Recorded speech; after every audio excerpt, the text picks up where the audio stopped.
precious nutrients and minerals. These elements, when combined with sunlight, create the diverse living systems of our planet.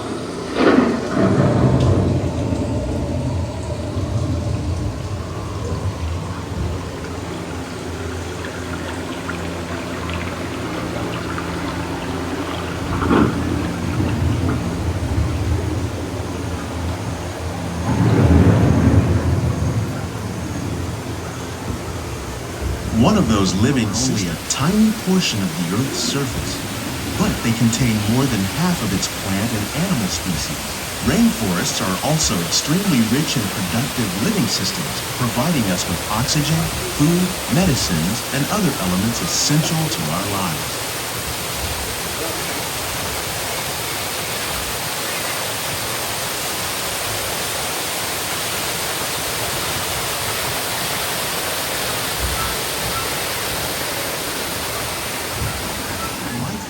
It is very much alive. The plants and animals that have learned to survive in these harsh conditions make use of what little water they can find and avoid the scorching rays of the relentless sun. They become home to the American farm.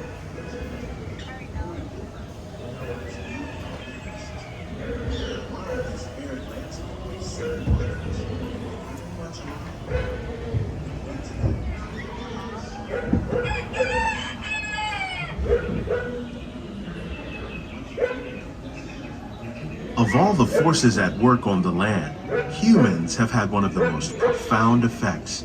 The need to produce food for a growing world led to the enormous use and sometimes overuse of the land. In our search for more efficient ways with the land, discovering better ways to grow food that will assure both human and environmental well-being.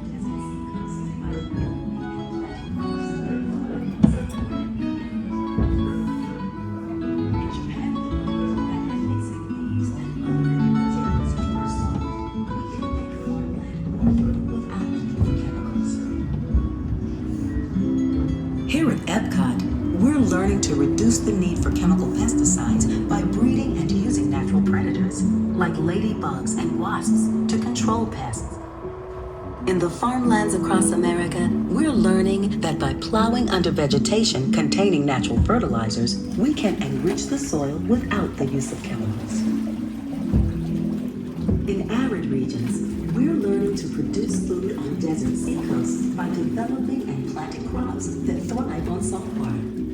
Where scientists from EPCOT and the U.S. Department of Agriculture are exploring innovative ways to produce bountiful harvests now and into the future.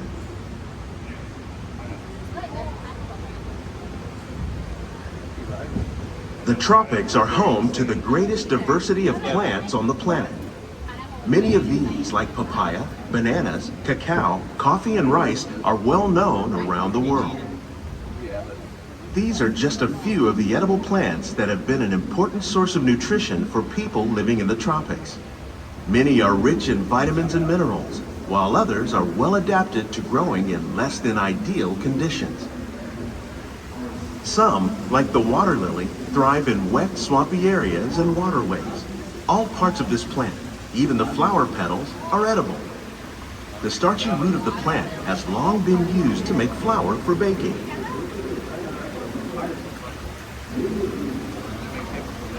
One day, many of these lesser-known tropical plants may be as important as the bananas growing on both sides of the boat.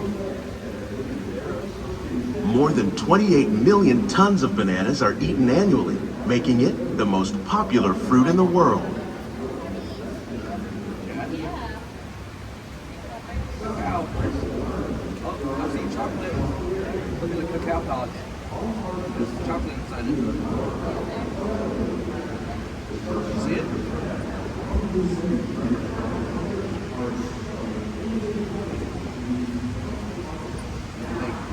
Millions of gallons each year at Walt Disney World. Innovations like this would still protect natural resources.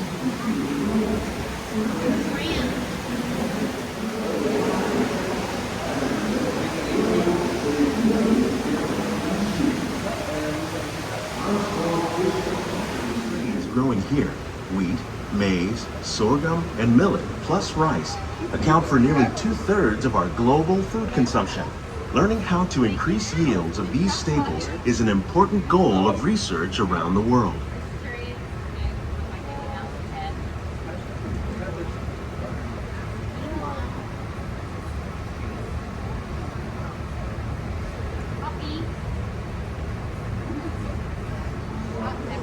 These plants are definitely on their way up. Innovative growing techniques like these increase and pesticides. Another innovation at work here is reducing our reliance on conventional pesticides. We're growing these crops using our nutrient film system. This technique precisely controls and recycles water and nutrients. With it, we can produce over 27,000 heads of lettuce a year in this one small area.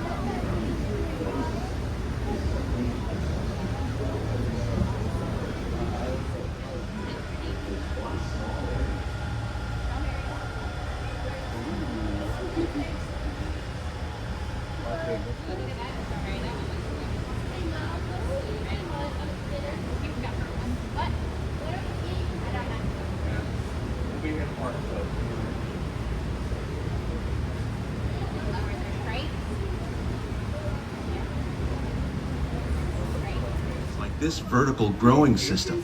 Plants grown in this way use a fraction of the space required by traditional growing methods. That saves water and increases production. The aquaponics system on your left combines a natural source of fertilizer for the plants, and the plants help keep the water clean for the fish. It's another great way to produce more while using less. In our lab, EPCOT scientists are working with the U.S. Department of Agriculture on a number of innovative projects. The goal of these efforts is to produce higher yielding and better quality plants.